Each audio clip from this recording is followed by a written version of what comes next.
The monk is a specialist in hand-to-hand combat while also being proficient at sniping from the shadows with a bow. They use alteration for protective spells and are very handy with a lockpick. This was the first time I'd ever played an unarmed build in Skyrim, and I found it to be quite difficult.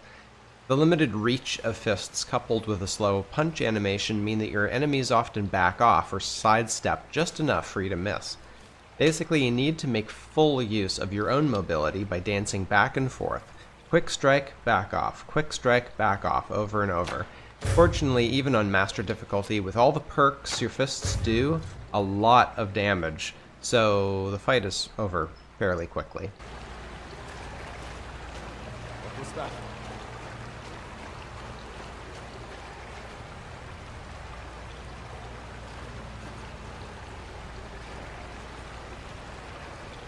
Must be my imagination.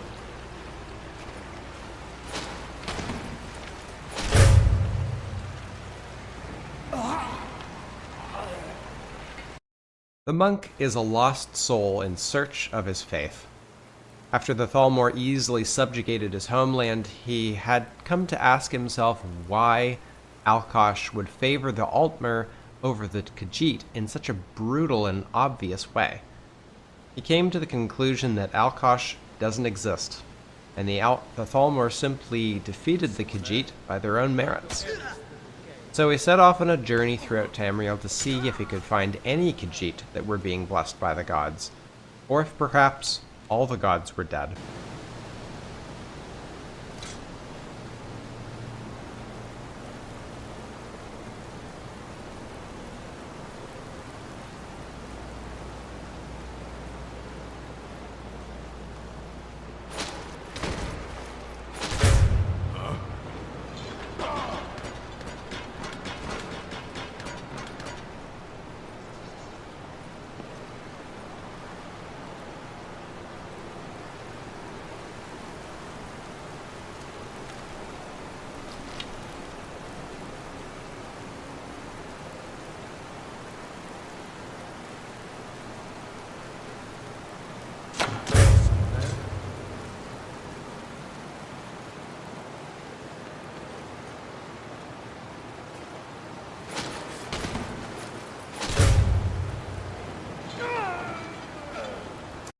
I wore master robes of alteration, along with unarmed standbys, the gloves of the pugilist, and the ring of the beast.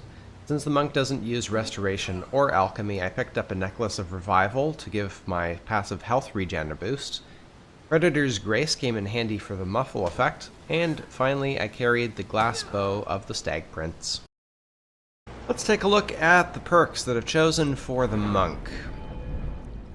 So for alteration, this is pretty much our only thing protecting us other than a little bit of armor rating from our light armor gloves and boots. So I basically just went straight up the middle. I wanted the extra resistances for fighting mages, and I took magicka in the attributes so that I could cast higher level flesh spells. Towards the end with my master robes, I didn't actually need it for ebony flesh, but I took it for earlier on in the game. Nullifier is great for stopping the regeneration of magic and stamina for those that you're fighting in melee range, because of course most of the time you are in melee range. For archery, I went for the sort of sniping type of perks, so more damage from long distances, reducing armor, more damage if you don't move, and we went up clean kill, so for the first shot you do more damage, quick shot so I can do it quickly, and sniping is also another one for more damage or better critical chance. If there's been a bit of time between hits. And I picked up just steady hand number 1 so that I could zoom. For light armor, obviously this is the key skill because in Ordinator, the perks affecting unarmed combat is all in the light armor tree. So I took the first 2 perks there in Mastery, all 3 points in Iron Fist, increasing damage based on your stamina. Sweeping Wind, more damage. And if your movement speed is increased, it also increases damage further. But now this would work out really well if you're wearing all light armor, because you could take some of these other perks, like Windrunner, faster movement speed in combat and so forth. So that would synergize well with Sweeping Wind. But as it was, I was only wearing 2 pieces of light armor. I picked up Unhindered, although it didn't have a huge impact, but you know, not being weighed down at all by my light armor was nice, of course, as well. Rushing Tide is just faster stamina regeneration and movement speed, so now this one does work with Sweeping Wind.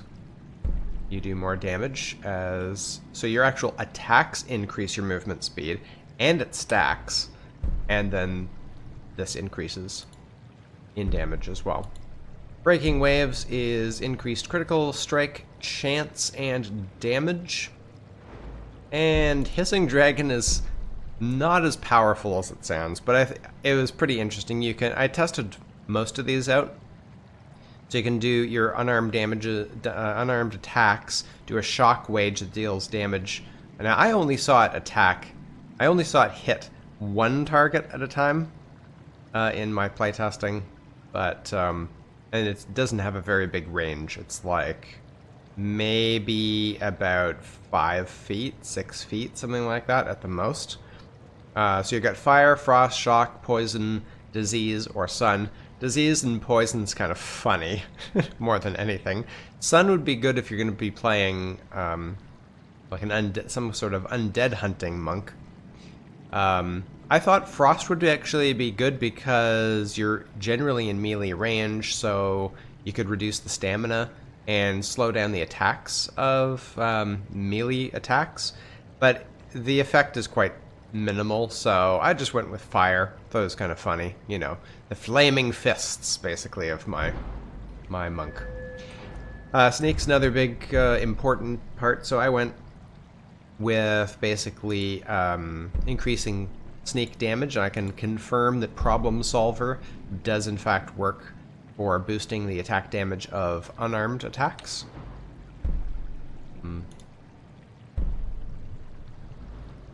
I went with Silent Roll. For a while I wasn't running Silent Roll, and then I was like, you know, I really do need it just feels right to be able to do your rolls. And Dynamic Entry, I didn't actually end up testing this to see whether it increases your damage. I mean, it says it does, but I didn't fully test it.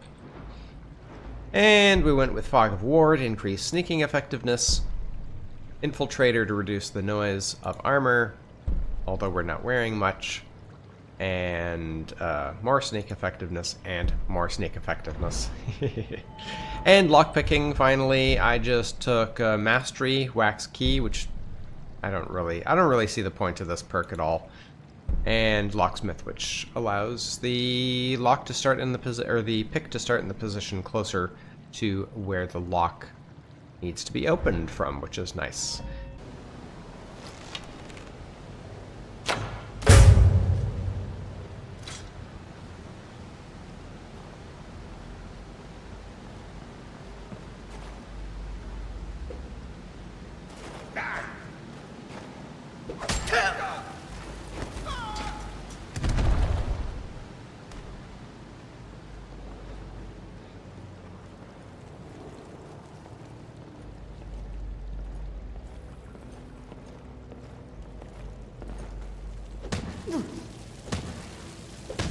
Never should have come here. We are routed. Ah!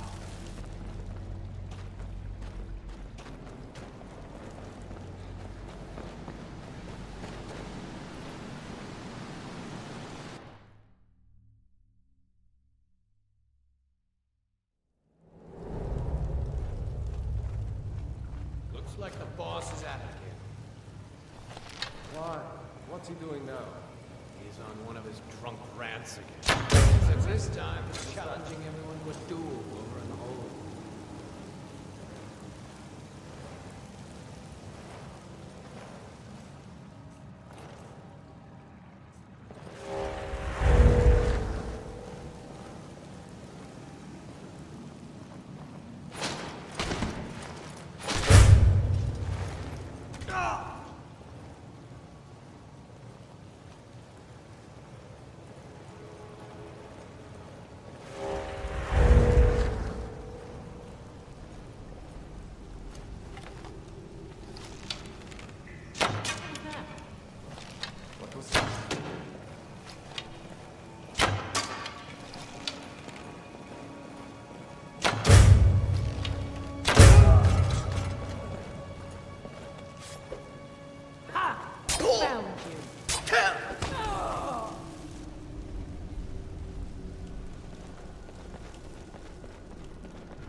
I was sure I heard something.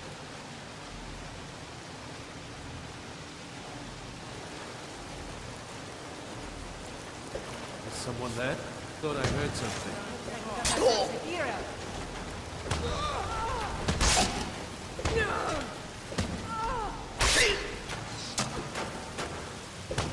No more.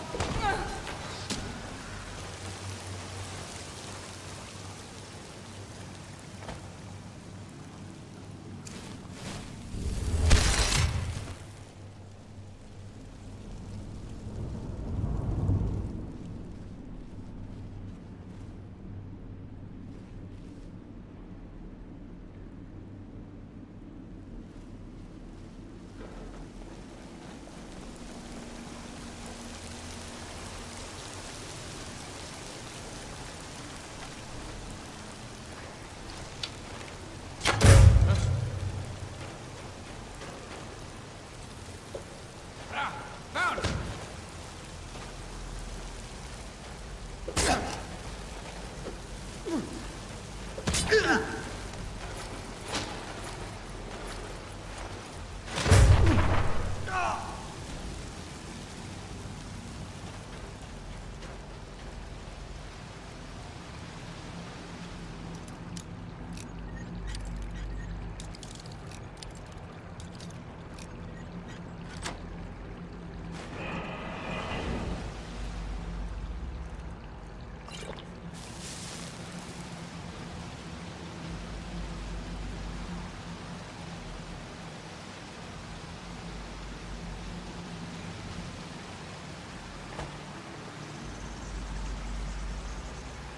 Is someone there? I'll kill you!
Ugh.